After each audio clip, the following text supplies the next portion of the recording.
So let's continue on this exciting journey of learning FastAPI. So today I'm learning about how to use FastAPI with databases. So yeah, let me get into it. So they're saying FastAPI doesn't require you to use a SQL or relational database, but you can use any database you want. Thank you, Linus, for letting me know. Welcome to today's stream. As I say, we will see an example using SQL model. I'm guessing SQL model is like an ORM, okay? But let me not guess. Let's continue. They say SQL model is built on top of SQLAlchemy. There we are. I'm a lucky guesser. Isn't that interesting? Okay. So yeah. How am I lucky guesser? Because I know SQLAlchemy is an ORM, okay? And I first got to know about it when I was working with it using something called Flask. Okay, that's when I knew about SQL or SQLAlchemy. Okay, so SQL model is built on top of SQLAlchemy. So I'm guessing it's also, you can actually click, let us see. Let me just open these two. Okay. So if you look at the SQL, how can we say the Python SQL toolkit and object relational mapper. So I was right. It's an ORM, okay? So ORM is for object relational mapper. If I go to this other page that I open, this is SQL model. You're saying SQL model, SQL in databases, designed for simplicity, compatibility, and robustness. Okay. So you're saying SQL model is a library for interacting with SQL databases from Python code with Python objects. It is designed to be intuitive, easy to use, highly compatible, and robust. SQL model is based. Okay, let's not get into studying what it is. Let's follow the tutorial this side. Okay, so they're saying SQL model is built on top of SQLAlchemy or SQLAlchemy and Pydantic. It was made by the same author of FastAPI to be the perfect match for FastAPI applications that need to use SQL databases. Leonard says that's not guessing, it is something that has become your second nature. Yeah, by the way, yeah. Leonard, you're right. You're right. Some of the things come after you've done them over and over again. They become part of you. Okay, so yeah, let's continue. The saying tip, you could use any other SQL or NoSQL database you want. In some cases called ORMs. FastAPI doesn't force you to use anything, and this is cool. So before I continue, you're going to hear me clearing my voice from time to time, and this is because I cannot have flow, and sometimes my throat or nose gets a little bit stuck. Okay, so I might pause from time to time. So I just wanted to let you know about that. But I have an African concoction here. It's strong, made up of ginger, lemon, and some hot stuff here. It will help me as we go along, okay? So I think this is nice when they say FastAPI doesn't force you to use anything, okay? So they're saying as SQL model is based on SQLAlchemy, you can easily use any database supported by SQLAlchemy, which makes them also supported by SQL model, like Postgres SQL, okay? MySQL, okay, good. SQLite, Oracle, Microsoft Server, etc. Okay, and I'm sure most of us have used these first three. People who have worked with Django, I'm sure have worked with SQLite and PostgreSQL at least. Okay, MySQL is also very popular. Okay, so we shall say in this, let's read. In this example, we'll use SQLite because it uses a single file and Python has integrated support. So you can copy this example and run it as is. Isn't this nice? Okay. I don't know why YouTube tries to make me to sign in somewhere else. Let me fix this before it cuts me off. Okay. I don't want to interrupt this stream. Okay. Because I'm seeing a glitch on this other screen, this other side, which I'm using for monitoring the video. Okay, it's cool. Let's go. Okay. So they're saying in this example, we'll use SQLite because it uses a single file and Python has integrated support. So you can copy this example and run it as it is. So for those who have worked with Django, okay, you know that when you run a Django application, by default, you'll see a database created for you, okay, in your root directory. I think it's called db.sqlite, something like that, okay? So something similar to this, and I think the reason why Django has it is because of the same reason, okay? It's a single file and it's already supported within Python. So let's continue. So they're saying later for your application, okay? Later for your application, you might want to use a database server like PostgreSQL. Then there's a tip saying there is an official project generator with FastAPI and PostgreSQL, including a front end and more tools. Okay, this is good to know. I'll just click on this. So this is a full stack FastAPI template. I think this is what I'm going to use when creating the project. They have FastAPI, SQLModel, Pydantic, okay? React for the front end, Chakra UI, Docker Compose, okay? Test, PyTest. Then this nice, okay? A full stack template. I think I'll want to use this, or rather, I might start my own from scratch, okay? Then just show you build something like this. I usually want to, especially when I'm learning or when I'm teaching, I want to do things from scratch to understand everything, okay? Then later when you're doing a quick application, you can use things like templates and be able to manipulate several things, okay? But this is good. Maybe we shall look at it later, maybe when I'm building something for a client or something, or the project I always tell you about. But let's continue. They're saying, this is a very simple and short tutorial. If you want to learn about databases in general, about SQL, SQL, or more advanced features, go to SQL model docs. Okay. So in case personally, I know SQL, okay. At least the basics, I understand them very well. Okay. I know about databases in general. So if you're here and you're learning about databases for the first time, okay, make sure, I mean, if you're here and you don't know what a database is, make sure you learn about them, okay? In fact, it would be better for you to drop off this call and maybe learn about the databases. Then later, you can watch. Of course, this will be saved on YouTube, okay? Like a recording. You can watch it. And if you don't know about SQL or SQL, I would advise that you first learn, okay? Then maybe later you watch the recording. It will help you, okay? Yeah, it will help you. So Lena says, kindly you will start from scratch so that we learn one or two things on the process of how it is done. All right, I'll do that. I'll do that. No worries. So the first step is to install, okay? Of course, this is expected. Installing the SQL model, then they say first make sure you create your virtual environment. And of course, I'll be building that project, I'll make sure I install everything, okay? Installing the virtual SQL model, everything from scratch, okay? And you'll see. She's saying make sure you, if you come here, okay, to this project, for those of you who are coming here for the first time, I have my virtual environment, okay, already called base, okay? So I'll first run this command, pip install SQL model.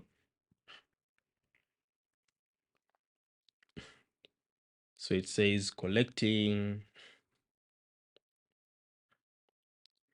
and then finally successfully installed SQLModel 0.0.24. Okay, that's done. Then I'll continue. You say create the app with a single model. We'll create the simplest version of the app with a single SQL model, SQL model first. Okay. Later, we'll improve it, increasing security and versatility with multiple models below, which is cool. So you say create model, it's saying import SQL model and create a database model. Okay. So you see, this is it. They say from, of course, we know what this is. Okay. We know annotated from typing. Right now, we know query, HTTP exception, FastAPI depends from FastAPI. Okay.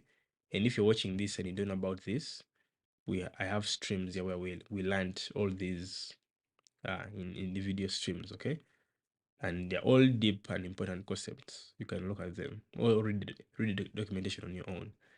So SQL model, you're saying import field, session, SQL model, create engine, select. Okay, so I'll copy the code. Remove all this that we did yesterday and paste. Okay, so we can study it. Okay, so the import statements are the same. I just went through them, but then down here we have a class called hero. Okay, and what is interesting about hero is that hero inherits from SQL model, which is this one here. Okay, imported from SQL model here. So you can notice that this one is all lowercase. This one is, these first four are uppercase, okay, capital letters, and then the rest are lowercase. It's what we use here. Okay, then they have table equals to true. I'm guessing table equals to false, the default value. Okay, but of course I would expect them down there where we're going to read to give us more details. Okay, but right now when you look at this documentation, they have highlighted this, meaning right now what we need to understand, the point of focus is simply this class. Okay, and if I look at it, let me just zoom out a little bit. Okay, so you see that it has 4 public class attributes. Okay, ID, name, age, secret. Secret is a string. Okay, age is an integer or can be none, and its value is field. Remember what we said about field, and it's a value from SQL model. Okay, but remember what we learned about something similar like this. It is to help you to give additional what can I call it, additional constraints, okay, to your field, to this attribute, okay, which will be in the database in this case. Okay, so for now I'll say by default it is none, index equals to true. So now you see what I said, you need to have basics of SQL. Okay, so a database index will be created for age. This is my guess, but we're going to continue reading to discover what they mean. Then after that we have ID, which is an integer or none. Okay, and the value here is field. Okay, and it's by default it can be none, but this is the primary key. Okay, and which means for this one primary key is false by default. Even this one primary key is false by default, but we have two database indexes, one on the name and one on the age. How do I know that? By reading this. Okay, so you see, just using my knowledge of Python, Pandatic, FastAPI, without looking at SQL model in detail, I'm already able to understand this even without reading the next documentation. This is why it's important to always learn from first principles. Okay, I haven't gone deep yet, but I already understand what is going on here. So when you understand concepts at a glance, you just look at the code once like this, pop, and things start making sense. Okay, But let me not assume. Let's go ahead and read. Okay, I could be wrong, and that won't hurt because I'm learning. So they have they say code omitted below. They have the full preview, okay, which is this, okay, but I don't want to get into it now, okay. Let's go step by step, and if we need to look at the full preview, we shall get into it at the end, okay. So other versions and variants, like I always tell you, the versions and variants, things just change on the annotation, okay. Like in this case, they're using union, okay, to create unions, but the rest is the same, okay. It's the same. So you see union, union, but the rest is completely the same. Same as Python 3.8, they have union, and annotated is imported from typing extensions. Then this one is Python 3.10 without using annotated, okay? But they say prefer to use this, like you've known from the very beginning. Same thing with Python 3.9 and so on and so forth, okay? So let's read. They say the hero class is very similar to a pandatic model. In fact, underneath it is actually a pandatic model. Let's investigate. I want to see what is underneath. Okay, so to see what is underneath, I'll click on SQL model. Okay, press command or control and click. Okay, so this is the implementation of SQL model. If you look at it, do you see base model? So they are right when they say underneath it is a pandatic model. And it's based on pandatic, meaning they are right actually. Okay, they're simply doing inheritance or OP in action. So this is basement. If I go to the top of their code, this is their code. If we go, I see from pandantic import base model. Even email str, we know it. Okay, so yeah, from time to time I'll be showing you the code written by the people who made the tools that we are using, for you to understand that it's not, there's nothing really hard about it, okay, and to make you have a deeper understanding. So yeah, that is it. Okay, I just confirm that to you. We continue. Now they're saying there are a few differences. Okay, they're saying table equals to true tells a SQL model that this is a database table. It should represent a table in the SQL database. It's not just a data model, as would be any other regular pandatic class. Just a moment, I'll be back.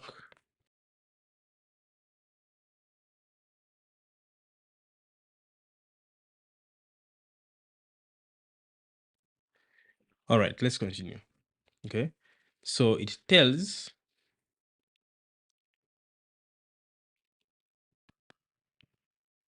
simply represents a table, right? It represents a table in the database. So this is the bit, okay? Saying table equals to true. You're simply saying this is going to be a table in the database. So meaning without it, it wouldn't represent a table in the database. It would be just a regular Python pandatic class, okay?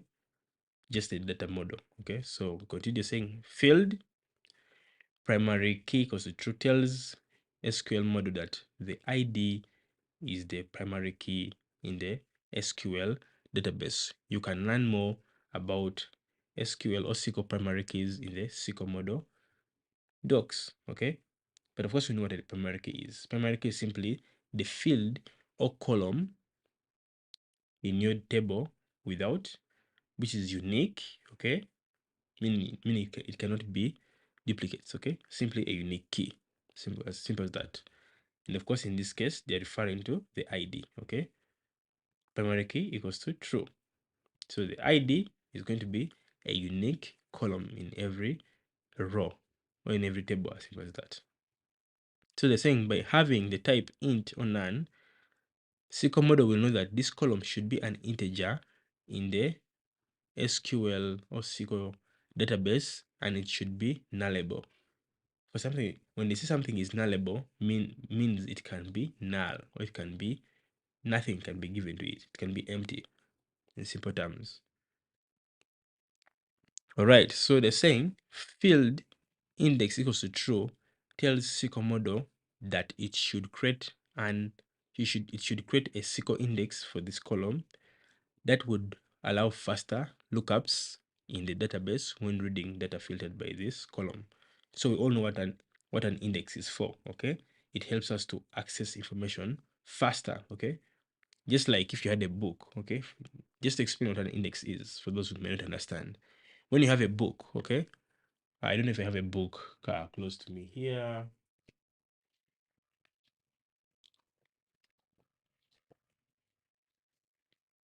Okay, so I don't know if you can see this book, okay? So the title says The Little Book of Common Sense Investing, okay? This book has an index, okay? If I go to table of contents, let me show you.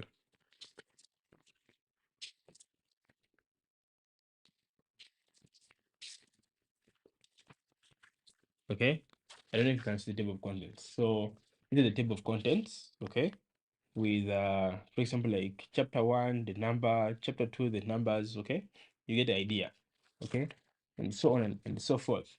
So if I want, for example, to read a topic on maybe page about, let me say, chapter 16, index funds that promote to beat the market, 195, okay? I just go to 95 immediately. I open and look 95 immediately. I don't have to go page by page, page by page, page by page up to page 95, okay, to find that topic, okay? I don't start from page 1, page 2, page 3, page 4, page 5, until I reach page 90, okay? That's a lot of work. If I want a particular topic, I go straight to page 95 by checking in the index or the table of contents, okay? If I want a topic, maybe which is supposed to be on page 50, I check in table of contents and go to it straight. That is how an index, an SQL index or SQL index works, okay? Helping you to find information in your table or database faster, okay? To tell you that maybe the information concerning maybe names starting with N is in maybe row 1050, okay? So you'd go to row 1050 and start looking for names starting with N, okay? Instead of starting from row 0 up to row 100, 200, 900, 1000, and so on, okay? So I hope that makes sense to you. I'll continue the saying SQL model will know that something declared as str will be a SQL column of type text or var char, depending on the database, okay? Yeah, because some databases have text, others have varchar, but meaning the same thing, okay? All right, so basically they've interpreted to us this in detail, okay? Again, if I've misunderstood something or and you can help me understand it, please let me know in the chat. So next up, create an engine, okay? Excuse me. So you're saying create an engine. A SQL model engine underneath is actually a SQLAlchemy engine. And it is what holds the connection to the database, okay? So the engine is what connects us to the database. You would have one single engine object for all your code connected to the same database. Yeah. So one engine for all the entire project to connect to one database. I need a sip, just a moment.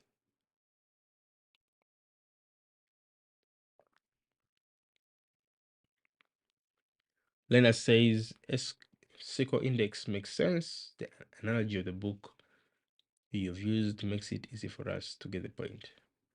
I appreciate. and I'm glad it makes sense to you. So you have a snippet, okay, of creating an engine, and this is in Python 3.10 and above, okay. They're saying code above omitted, okay, and I'm guessing it's the full preview is shown here, okay. It is shown here, but I don't want us to go into the full preview of the code, okay. I want us to understand bit by bit, piece by piece, okay. So the code above which has been omitted is actually this one here, okay, this, okay, creating the actual representation of our database table, okay. So we shall have a table named after this class name, and then we have columns or fields named after these public class attributes like ID, name, age, and secret name, okay. So after that, the next step is this code, okay. So they say SQLite file name, okay.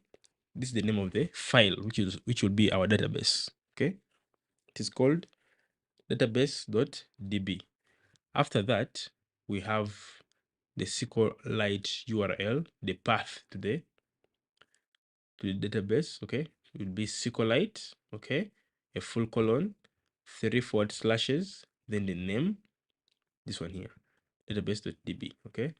Then they say connect args. They say check same thread false. They should explain to us what this is. After that, now the main thing we want, creating the engine.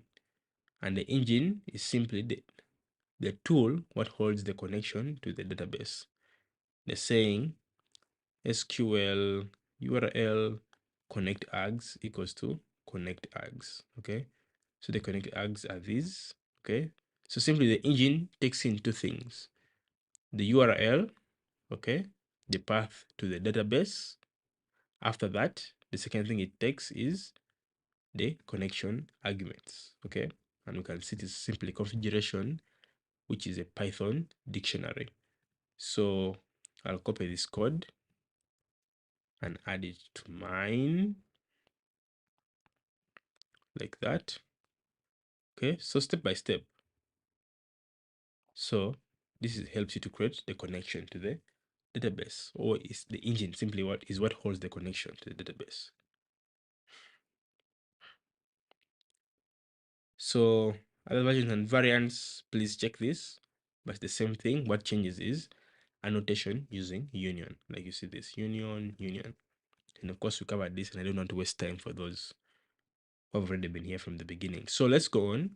They're saying using check same thread equals to false allows FastAPI to use the same SQLite database in different threads.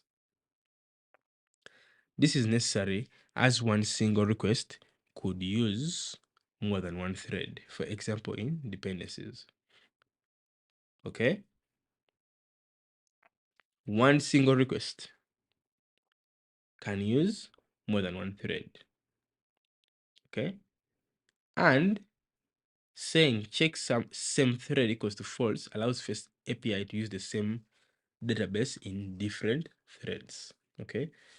So this now makes this argument to make sense. Meaning if I say check same thread equals to true, okay, it means SQLite will only check one thread always.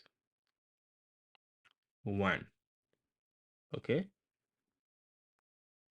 But if I say false, it will be able to, okay, use more than one thread. So take note of this. You might want, in your use case, you might create an application whereby you need FastAPI to check more than one thread. In other cases, you might want FastAPI to check only one thread or multiple threads. Okay. So it's a good thing to know, in my opinion.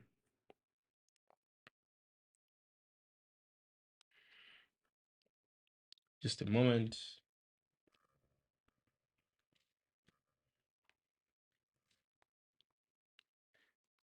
All right.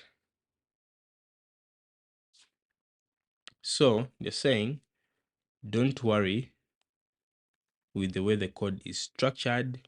we'll make sure we use a single SQL model session request. Don't worry, we'll make sure we use a single SQL model session per request. Later, this is actually what the checksum thread is trying to achieve. Okay, yeah, pretty simple. Okay,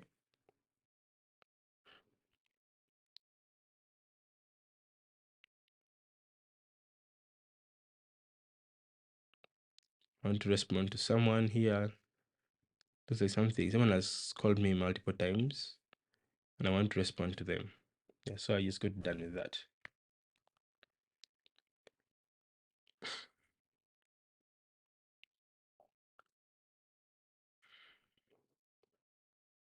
Oh, I see a question from Linus. He says, could you please explain what is a thread? Good question. So I want to attempt to explain it in the easiest way possible. How can I do this?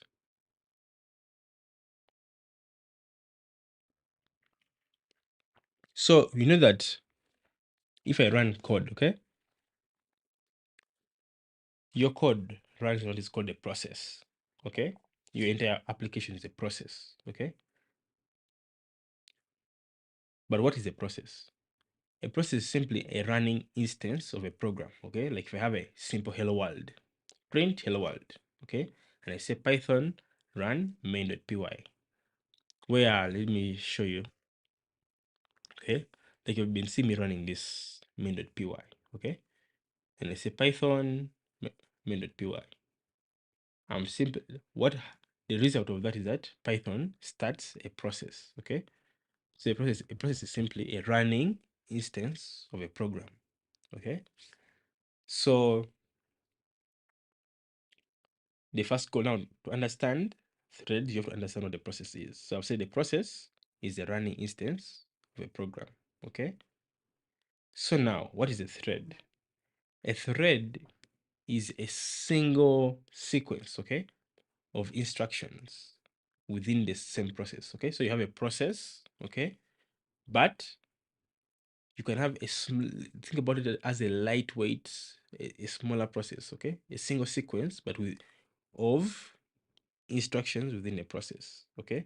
So which means that a process, if I can run one program like main.py hello world, okay, but it can have multiple threads, okay, which and these of course share the same memory, they share the same resources, we make things like files, variables, okay.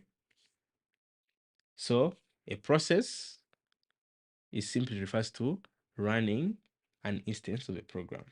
Then a thread is a single sequence of instructions within a process, okay. That's why they're saying check same thread or check more than one thread, because um your program, okay, your FastAPI application, okay, which is one process, okay, can have multiple threads handling many things, okay. For example, like they say in the case of dependencies, you might have dependencies on multiple threads, meaning one thread is one dependency, that's one sequence, another thread is another dependency, another sequence, another thread is the main FastAPI application, another sequence, but all these are running from one process, okay. So you can call a thread a lightweight process, something like that. I don't know if I've made it easier for you to understand, Linus. There's a lot that would need to go to uh, deep to understand uh, all this in process. Study time 1963 says, "Hi, buddy, doing good job." Wow, I appreciate. Thank you, study time. That's encouraging. Says lots of love from India. Good to know. I send you also a lot of love from East Africa, Uganda. Actually, I checked and I saw that most of the people who are learning with me are from India. It's a big percentage. That's really good to know. Linus, please let me know if this makes sense. So when you're done creating the engine, okay, so we have created the class which represents a table in our database. Next up, we have created an engine. The engine, we know that it holds the connection to the database, and we have the create engine, okay, class, function, which takes in the URL and a number of connection arguments. So let's continue creating tables. The saying, we then add a function that uses SQLModel.metadata.createAll engine to create the tables for all the table models. I am sure people who have done Django are now screaming, "Whoa, in Django, we don't need to go through all this." Yeah, I hear you. I hear you guys. I hear you, Django developers. But I can also tell you that uh, you guys in Django don't have. All right, let me stop there. I mean, end up causing a war. I don't mean to insinuate anything. I love Django too, okay? It's very cool, actually. Very, very cool. And I love FastAPI. That's why I'm actually learning it. And it says, yes, if I say threads are sub-processes of a program running process, am I right? Kind of, depending on what you mean by sub-process. So ideally, Linus, when you run a program, you have a process, okay? Without running your program, you have no process. When you run a program, you have a process, okay? So yeah, I think according to your expansion, that makes sense, okay? You can use sub-processes and threads interchangeably. Yeah, that's correct, actually. I would call a thread sub-process. So, they're saying SQL model.metadata.createAll to create the tables, okay? So SQL model.metadata.createAll takes in the engine which we have created above, okay? This engine to create the tables. Which table? It will use this, okay? I hope that makes sense to you. So I'll copy also this part and come here. I think now when you understand the things and you're doing now coding with AI or vibe coding, whatever, you ask AI to do something small, then you review the code, do manual changes where you want, and continue with life. I can't wait for that. Okay, again, I'll not check the full preview. Why? Because I want us to learn piece by piece. Then at the end, we shall have, of course, the full preview. So after that, create the model. After creating the model, create the engine. After creating the engine, create the tables. After that, now we're creating a session dependency. Create a session dependency. A session is what stores the objects in memory and keeps track of any changes needed in the data. It then uses the engine to communicate with the database. A session is what stores the objects in memory, RAM, okay? And keeps track of any changes needed in the data. It then uses the engine to communicate with the database. So a session holds the things temporarily in memory to keep track of changes needed in our data. And after that, it uses the engine we have created above here. Where is it? This one, okay, to make changes to our database. Okay, so they say we will create a FastAPI dependency with yield that will provide a new session for each request. Here we are. Dependencies. Do you remember this? We will create a FastAPI dependency with yield that will provide a new session for each request.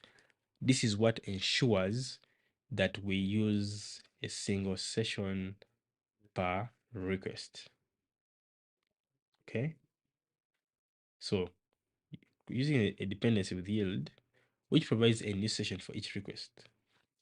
Keep important, a new session for each request, meaning every request will have an object in memory which keeps track of changes needed in the data. As simple as that. Okay, so I'm connecting what I've just read right now to the previous statement. And you're saying, then we create an annotated dependency session dep to simplify the rest of the code that will use this dependency. Let's just find out. Let us see. They're saying get session. They're saying with session. Okay, so session, because if a session, they're saying the session goes towards the object in memory. Okay, and then they're saying later, they're saying uses the engine to communicate with the database, meaning session must take engine as an argument. Okay, so this is a how can I call it? What do they call it? When you use a with statement, there's what in Python. A statement, if I'm forgetting the term. Let me, if I say open file in Python, I'll get the term. Let me see. There's a term used for this. Okay, can remind me in the chat. There's a term used for this. When something you start with, there's a technical term. I'm forgetting it.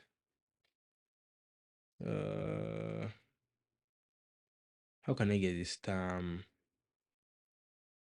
Can Stack Overflow? Can I see any word here? There's a term. I don't know if any of you remembers that word. Let me see there. In the official docs, if they'll have that word.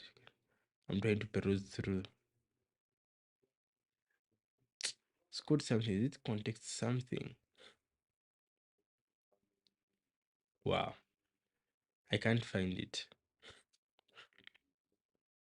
Let me just leave. I hope I'll find it here somewhere. But there's a word to refer to doing this, okay? So ideally, we have this context, okay? Saying session as session, then we yield the session, okay? Then they're saying they create an annotated dependency, which is this one here. Say annotated, okay? Session, the type is session, and depends on this get session, okay? And this dependency is called session dep. Now, yes, Linus, yes, correct. Thank you, Linus. The word is context manager, okay?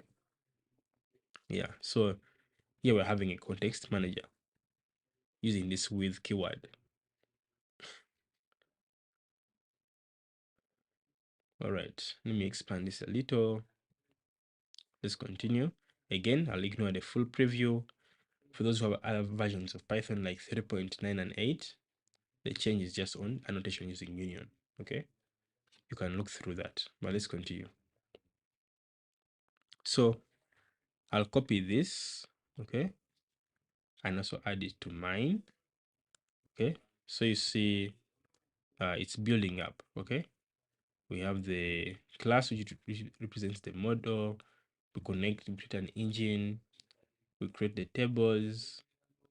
We have this function for getting a session, and now we have a dependency, okay? Very cool. So let's continue. They're saying create database tables on startup. They're saying we will create the tables when the application starts. And of course, it's the best thing to do. Application starts. So we see that we have an instance of FastAPI, okay? Then they have an event. You say app.onEvent startup. If you've been programming for long, this makes sense, okay? So on startup, they call this function create Debian tables, which is where we saw it up, this one here, okay? So I think you see how useful functions are. We created a database and tables, okay? So I'll copy only this and come and paste it there, okay? And looks like it has been deprecated. See, the method on event is deprecated. Use lifespan handlers instead. Interesting. Let's go on. Again, I won't look at the full preview. I'm going step by step. Again, those who are having other versions and variants, I guess the change is only on union, but the concept is the same. But please check it out, okay? But you can still follow along with me because everything is just the same. They're saying here we create the tables on an application startup event, okay? For production, you would probably use a migration script that runs before your startup. Keep this in your mind. Okay, and I guess guys in Django are already screaming, oh, for us we have migrations. Yeah, and that's true.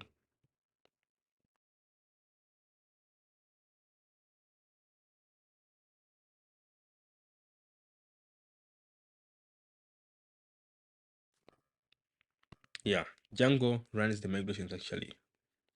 As even if you do that command, for those of you who know Django, when you say Django manage.py run server, you'll see it applying migrations in case there's none applied.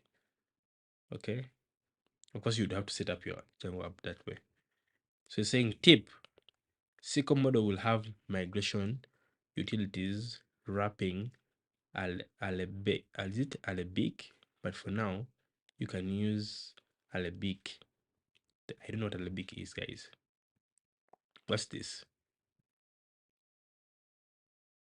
It has something to do with SQLAlchemy, okay? It says Arabic is a lightweight database migration tool for usage with SQLAlchemy. Okay, it is for migrating. So now I can read the statement again. They're saying SQL model will have migration utilities wrapping Arabic, but for now you can use Arabic directly. Okay, so they have utilities which are built around Arabic. So in other words, they have their own migration utilities. Makes sense now. So they say create a hero because each SQL model is also a Pydantic model. You can use it in the same type annotations that, sorry, because SQL model is also a Pydantic model, you can use it in the same type annotations that you could use Pydantic models. Okay. For example, if you declare a parameter of type hero, it will be read from the JSON body. Okay. The same way you can declare it as the function's return type. Then the shape of the data will show up in the automatic API docs UI. Okay. So because each SQL model is a Pydantic model, and we saw that, okay, when I showed you what is under the hood, you saw that it inherits from base model. The same we can use it as a type. Okay. So like here, okay, hero. It is a SQL model, true. Why is it a SQL model? It will help us to create a table, okay, in our database, but also it is a type. Why? Because under the hood we see that it inherits from base model. So it is a Pydantic base model. So even the return type, okay? So the input type is hero, output type is hero. Maybe to show you one more time. If I go back to hero, okay, and you see it in here some SQL model, but if I click on, if I hover over it, press command or control and click, it takes me to the implementation of SQL model. It inherits from base model, and that makes you know that it is a Pydantic model. So it can be used for both validation and database operations. Okay, then we have session depth. Okay, you see it, which is simply this shortcut, a short form for this annotated. Okay, so it's a dependency.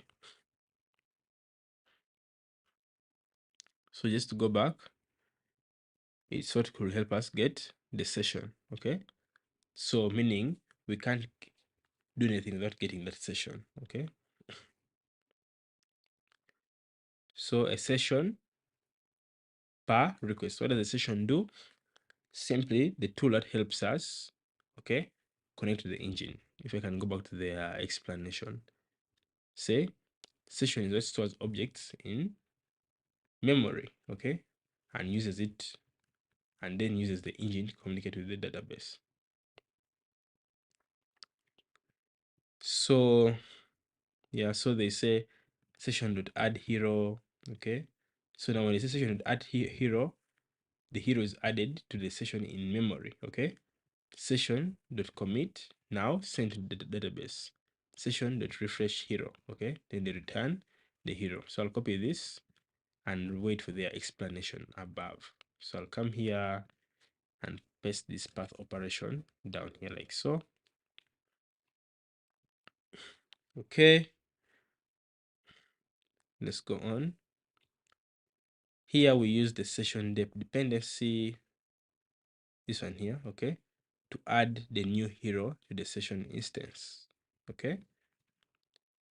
Commit the changes to the database, this line, and refresh the data in the hero and then return it. So they add, commit to database, then refresh the data in the hero. Simple as that. So they're saying read heroes. How can you read the hero? They're saying we can read heroes from the database using a select.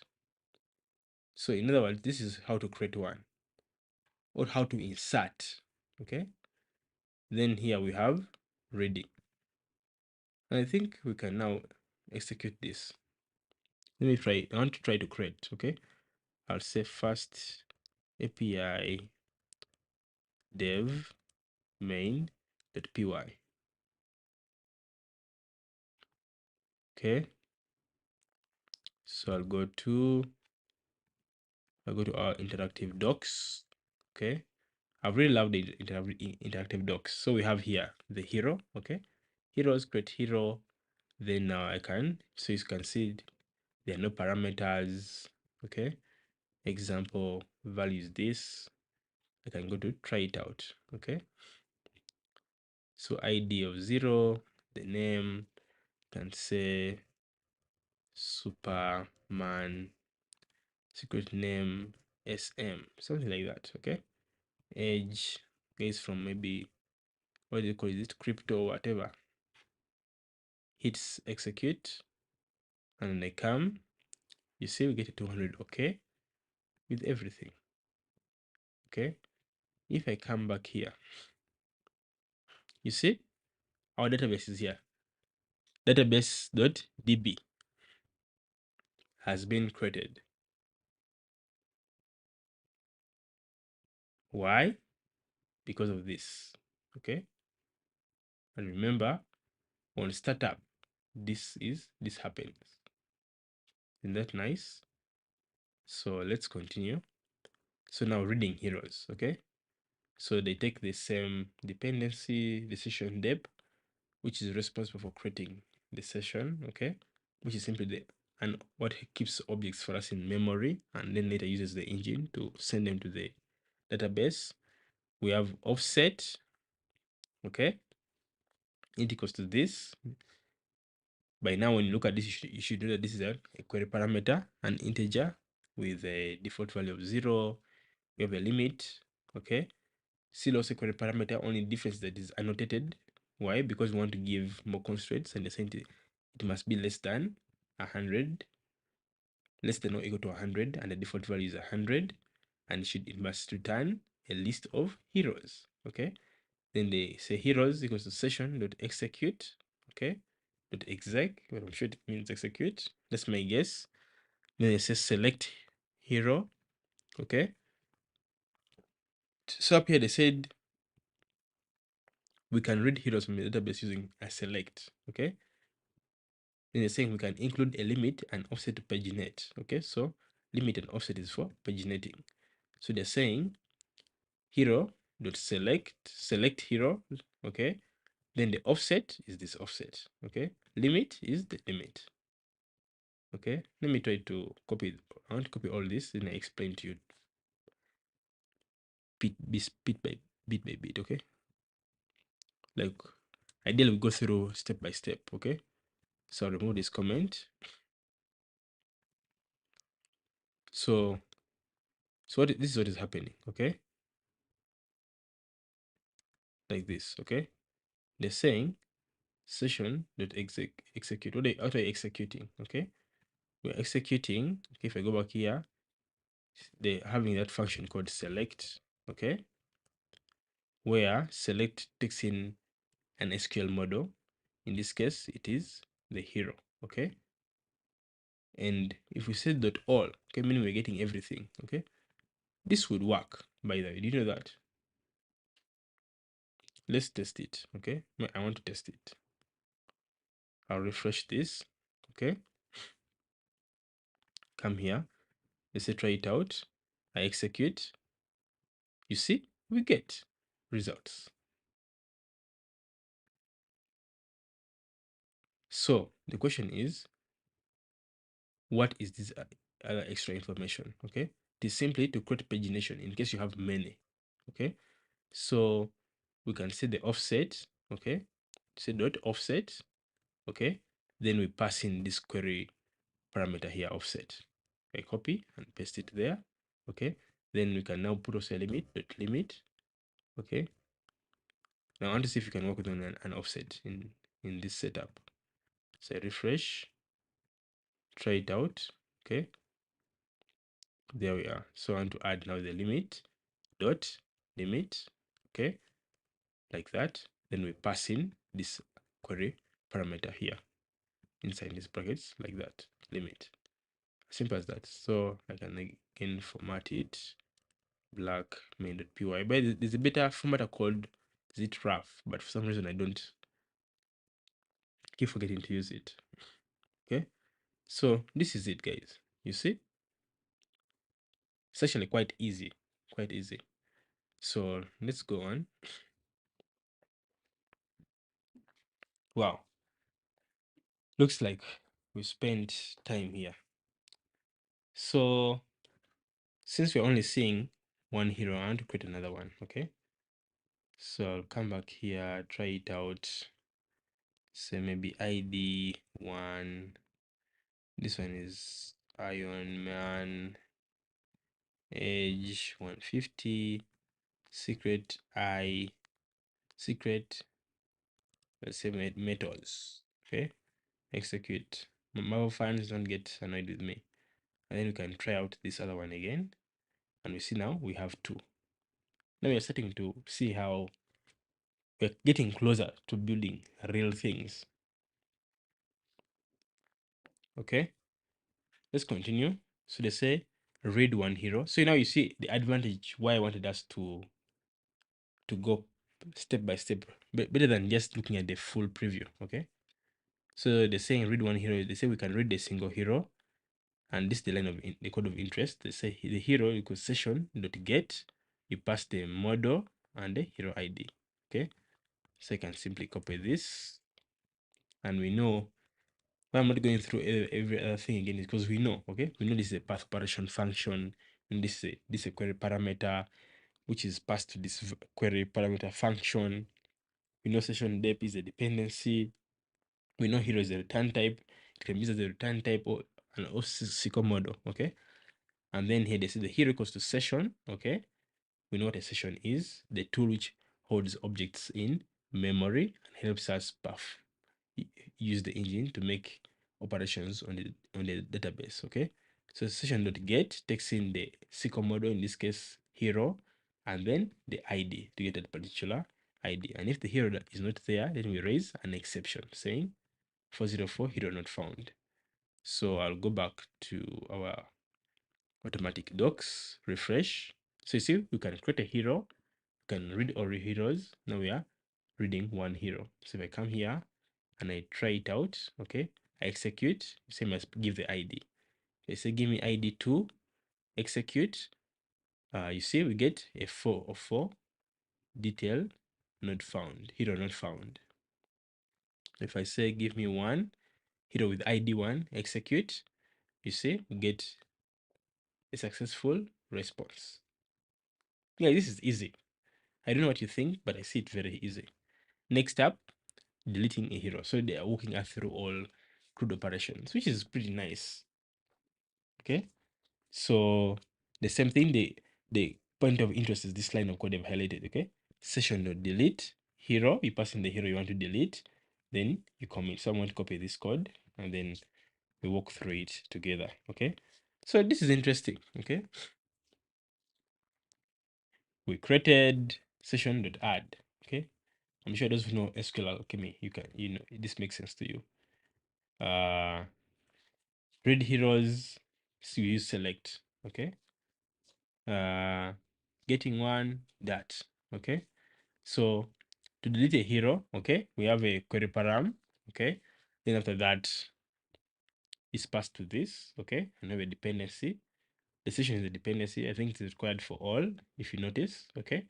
Then before we delete a hero, we need to get the hero we're deleting. So we use the previous operation, which we learned about when reading. Okay, we get one hero. If there's no hero, we raise an exception. Okay, otherwise we delete and commit and simply return okay, true. Let's find out. To do that, I will refresh. Okay, close this, come here, delete hero with ID, say try it out, delete hero with ID 0, execute. You see, say okay, true. If I do to delete again, says detail hero not found because we deleted it. Okay, so those are the endpoints we have so far. I'll now continue. So say run the app. Too late, guys. We've been running the app. We already know what to do. So they say then go to the docs. To the docs, you will see to the docs UI. You will see that FastAPI is using these models to document the API, and it will use them to serialize and validate the data too. I think we have done this. Then this awesome, guys.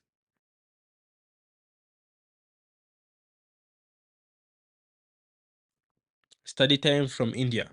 What do you say? What do you say? What do you say? Let's continue. Wow, the thing is long, eh? I'm feeling tired. Let me see. Okay, let's continue. They're saying update the app with multiple models. They say let's refactor this app a bit to increase security and versatility. If you check the previous app in the UI, you can see that up to now, it lets the client decide the ID of the hero to create. Yeah, here. Okay. If I say execute, we have to put the ID by ourselves. Okay. So we shouldn't let that happen. They could overwrite an ID we already have assigned in the database. Deciding the ID should be done by the backend or the database, not by the client. Yeah, this is good. Good wisdom if you didn't know. Additionally, we create a secret name for the hero, but so far we are returning it everywhere. That's not very secret. Okay. So they say we will fix the things by adding a few extra models. That's where SQL model will shine. So create multiple models. They're saying in SQL model, any model that has table is equals to true is a data table. Okay. Any model that doesn't have table equals to true is a data table. So there are table models and data models. So any model class that doesn't have table equals to true is a data model. These ones are actually just pandatic models with a couple of extra small features. Pretty cool. With SQL model, we can use inheritance to avoid duplicating all the fields in all the cases. Same concept that we learned earlier, okay? Why? Because it's simply a pandatic model. So you're saying hero base is the best class, this one here. Let's start with the hero base model that has all the fields that are shared by all models, okay? So you have name, okay, and age, okay, the same things. So they say hero, the table model. They say let's create hero, the actual table model with extra fields that are not always in other models, like ID and secret name, because we don't want the client to decide the ID, neither do we want to always show them the secret name. So they're saying because hero inherits from hero base, it also has fields declared in hero base. So all the fields are ID, name, age, secret name. If you go to the code, so they mean hero base has name and age. Hero, okay, inherits from hero base, this one, meaning on top of ID and secret name, it has name and age. And I say table equals to true because it's going to be a table model, meaning it's going to be used to create a table in our database. But this one will not. Continue, say hero public, the public data model. Next, we create a hero public model. This is the one that will be returned to the clients of the API. It has the same fields as hero base, so it won't include secret name. Finally, the identity of our heroes is protected. It also redeclares ID int. By doing this, we are making a contract with the API clients so that they can always expect the ID to be there and to be an int. It will never be none. Where is that? This one here, okay? Hero public, okay? Inheriting from hero base, and they simply add an int, an ID, I mean, which is an int, and will always be there, not none, okay? Which is different from this, okay? All right, let's go to the tip. They're saying having the return model ensure that a value is always available and always int, not none, is very useful for the API clients. They can write much simpler code having this certainty. Also, automatically generated clients will have simpler interfaces so that the developers communicating with your API can have a much better time working with your API.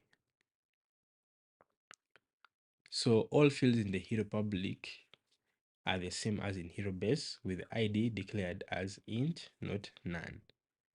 So int is not none, okay? Addition to those ones, okay? I mean addition to these ones, okay? So hero public inherits from hero base also, yeah, actually from hero base. So this plus ID. Wait, did they copy? I feel like I've not copied some things, okay? I need to transfer. I think I can transfer all these three, okay?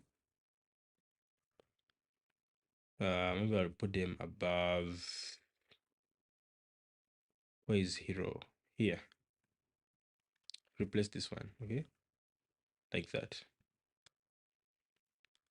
Okay. All right, save. Let's continue. I'm saying hero create the data model to create a hero. Now we create a hero create model. This is the one that will validate the data from the clients. It has the same fields as hero base. It also has secret name. Now, when the clients create a new hero, they will send the secret name. It will be stored in a database, but those secret names won't be returned to the API clients. Why won't they be returned to the API clients? Because hero public, okay? If you look at hero public, okay, here. Wait, it has secret name. We need to investigate this, okay? This is me getting ahead of myself, guys. Let's go ahead and see. So you see the fields of hero code are age, name, age, secret name. But they're saying now when the clients create a new hero, they will send the secret name. Yes, they have to send it, okay? It will be stored in the database, but those secret names won't be returned in the API to the clients. Okay, let us see the endpoint which solves that soon. This is how you would handle passwords. Receive them, but don't return them in the API, which is good. You'd also hash the values of passwords before storing them. Never store them in plain text. We know about this.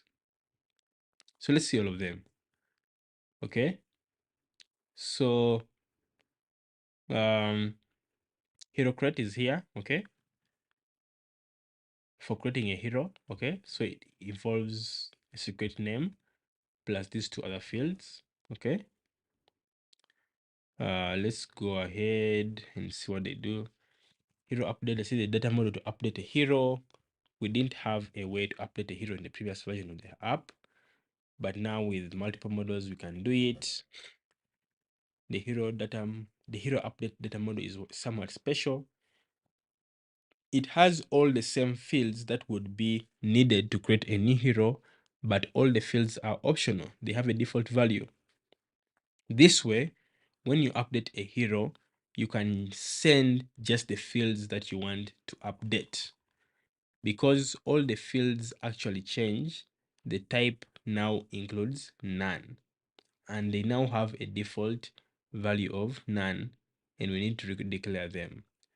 We don't really need to inherit from hero base because we are declaring all the fields. I'll leave it inheriting just for consistency, but this is not necessary. It's more of it's more a matter of personal taste. The fields of hero update are these, okay? Name, age, secret name. So they have it here. Here's hero update, okay? And all of them are optional. How do we know that they're optional? Because of default value being none, none, none, okay? Cool. Can copy that. I think I can add it right there, okay? Let's continue. Say create hero create and return a public hero. So now that we have multiple models, we can update parts of the app that use them. We receive in the request a hero create data model, and from it, we create a hero table model. This new model table model hero will have the fields sent by the client, and will also have an ID generated by the database.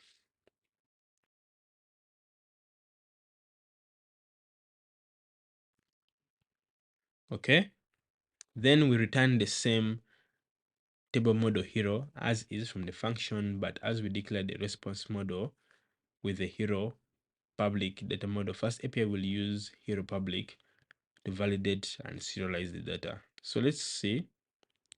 They're saying we receive what we receive in the request, okay, is of hero crate, the type hero crate, okay. So if I want to show you the type of hero crate here, okay, hero crate, and here is from hero base. So meaning we have the name, age, and secret, okay, when creating. Here, we need all of them, okay. So a different model for creating. After that, but, okay, when we are now creating a table in the database, okay, it will have, okay, it must have an ID, okay. That's why you see here, they say db hero equals to hero model validate hero, okay. So if you check hero has an ID. Hero crate has no ID, okay.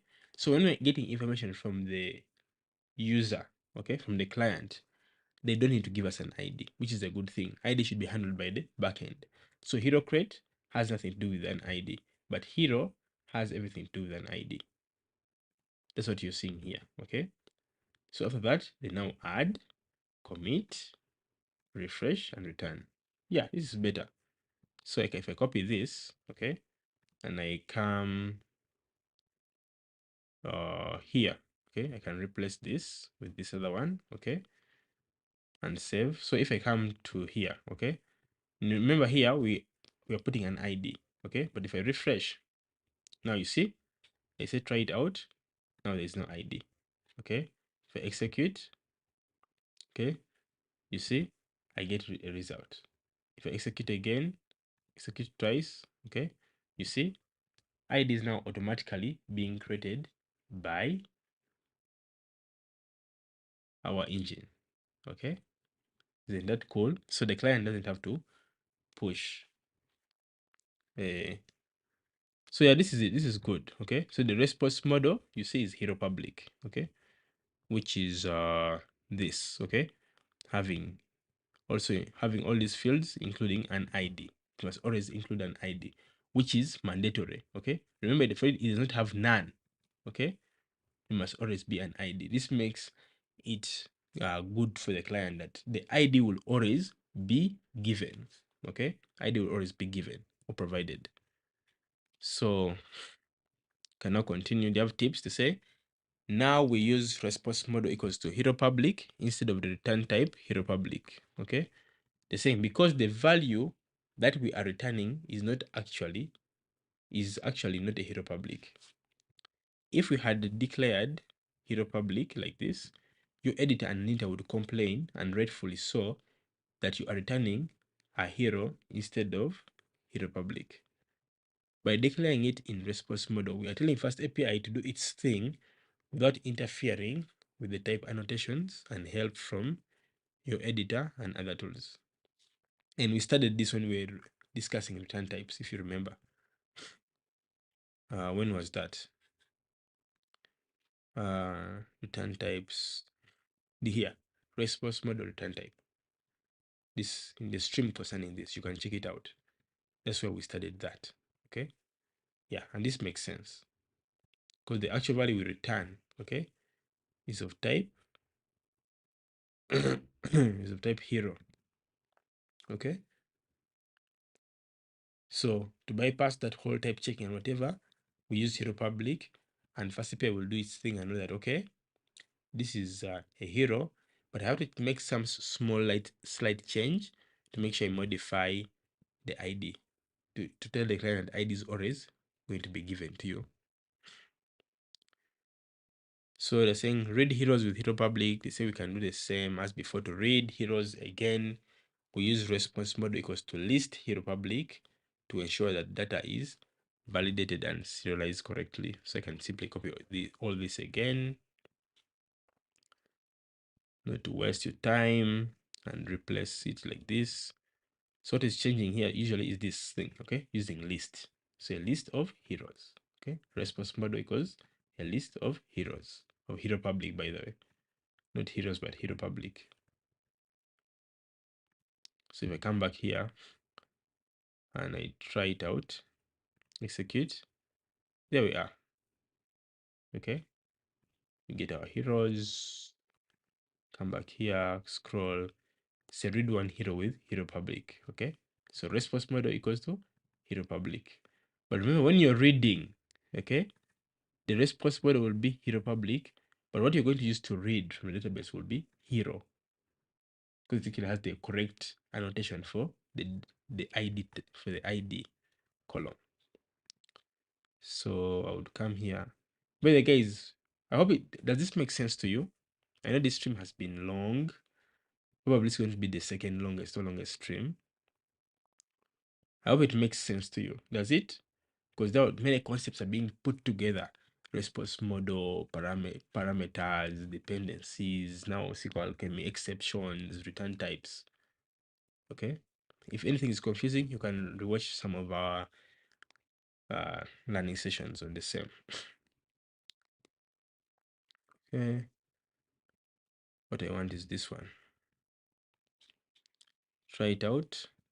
Enter 0, execute. Not found. Try with 3, execute.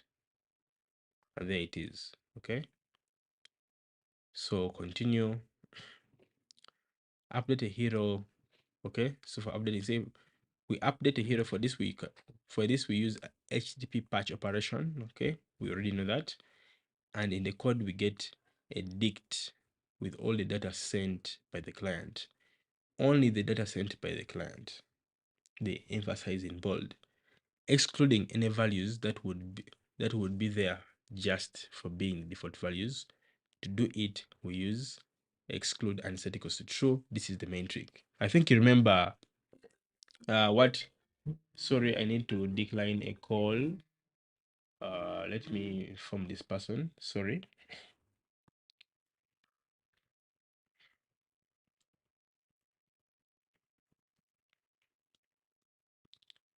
It didn't text if urgent.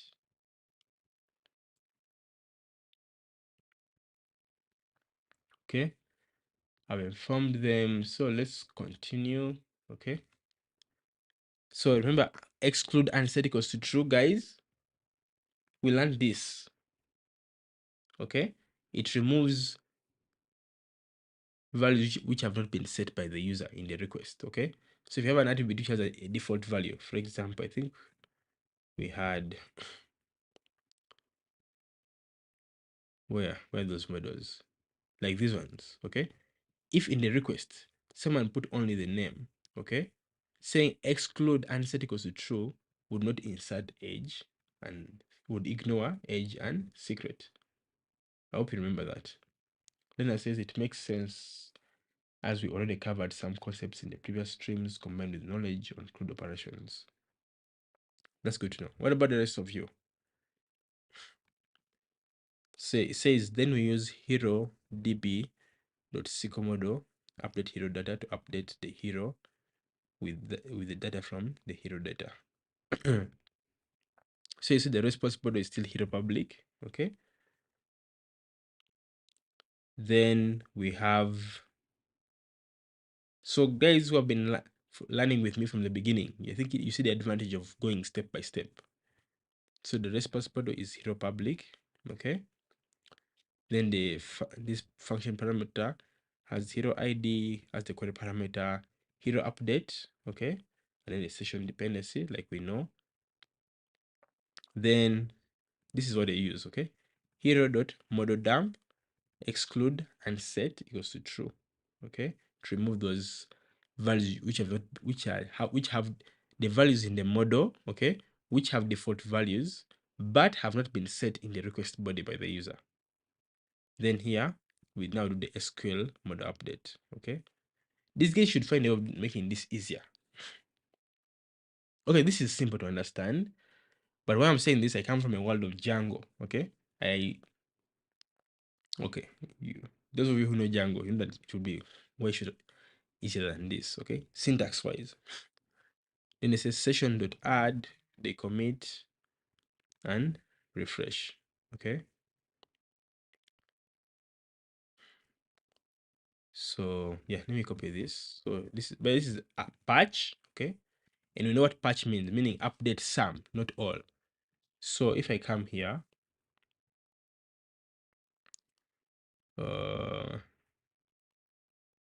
let me put patch below here like this. Okay. So we have response model, hero public. Let's try it out. Refresh. Come here, patch. Okay. I want to patch, say try it out. Okay. Hero with ID 4. Okay. And maybe I send only the age. Okay. I want to see what happens.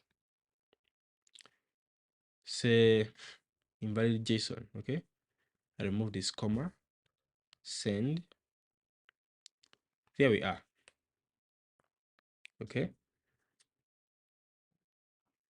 If I say age 10, age is now 10. Okay. If I say maybe the name is equals to Batman, send. Okay. Say invalid JSON. Why is it invalid? Oh, this should be a string. So I have to put quotes, send. There we are. Only the name changed.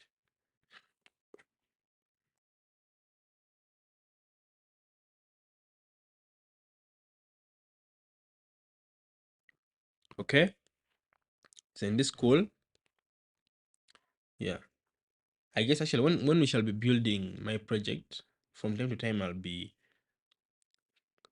coming to this documentation, and also I will be prompting AI to pick snippets from right here. Okay, so you'll see how it works.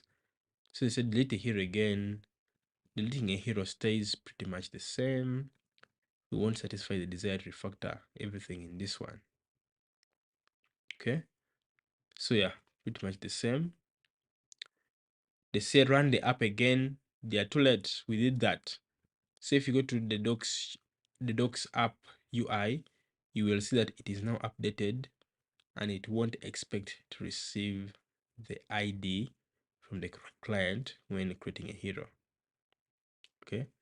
Yeah, I already showed you this. Okay. So recap, you can use SQLModel to interact with the SQL database and simplify the code with data models and table models. Yeah, fun fact, we shall actually be using a Postgres database for my application. Okay, the saying you can learn a lot more about the SQL models docs. There's a longer mini tutorial on using SQL model with FastAPI. Okay, yeah, we shall use this probably for when we're doing the project. Okay, just check a few things, but I will restrict AI. You'll see how I'm going to use AI. Okay, now that I have this understanding, we tell AI to pick from only this page. Okay, but then after it has created that code, we review it and we review that code against the knowledge we have from the documentation to prove it right or wrong. Okay, sometimes I feel when in a large code base and you're using AI, at sometimes you almost use either the same or more amount of time without AI because the code generation is quick, but many times the code review can take long for some cases. Okay, not all, for some. All right. So yeah, that's it. That is it. Tomorrow I'll start a new topic, big applications. Okay, multiple files. So yeah, thank you for learning with me. I hope you have learned something today, and yeah, you're inspired to go ahead with me in this learning journey. So yeah, we're moving. So you see, who knows, by the end of this week we'll be done with this tutorial, and then we'll get to build that project together with me. And yeah, and maybe once in a while I can create tutorials on the advanced things, but we've already seen some of these advanced things in this learning journey. Then of course deployment will only come to deployment when I'm actually deploying my project. Okay. Yeah, we've come a long way from Python into types, concurrency. Now to see that tomorrow we're going into this, yeah, it's amazing. Really amazing, guys. Really amazing. So yeah, rewatch if you need to. Personally, tomorrow morning I might have to look at this. I'll read this file quickly. I'll just come in the morning, look at it, just read through it. Maybe take 10 minutes or 5 minutes reading through this code. Okay, just make sure it's fresh in my mind. Okay. And it says documentation understanding is very important. Code review from AI can sometimes be a nightmare. Yeah, true. Code review can be a nightmare. That is why even when AI has given you code, you have to review it. And the process of reviewing the process of reviewing the code generated by AI sometimes can be longer than the generation. It can review your code, it can generate for your code very fast, but you'll spend a lot of time reviewing that code. Okay? But even if you decide to especially when the project is big, and then you generate a lot of code, you'll be in trouble. So some people, I've seen them. Actually, I also do this. I generate piece by piece, piece by piece. But even then, you have to be very careful and review it slowly. And by your code review, what is interesting about code reviewing, whether you're reviewing code made by a human or made by AI, your code review depends on the amount of knowledge you have. Okay. And what we're doing right now is to have good knowledge about something. Okay. All right. Thank you, Ernest, for that good comment. Thank you, Linus, for being interactive in the chat again. Let's meet tomorrow, same time. Bye for now.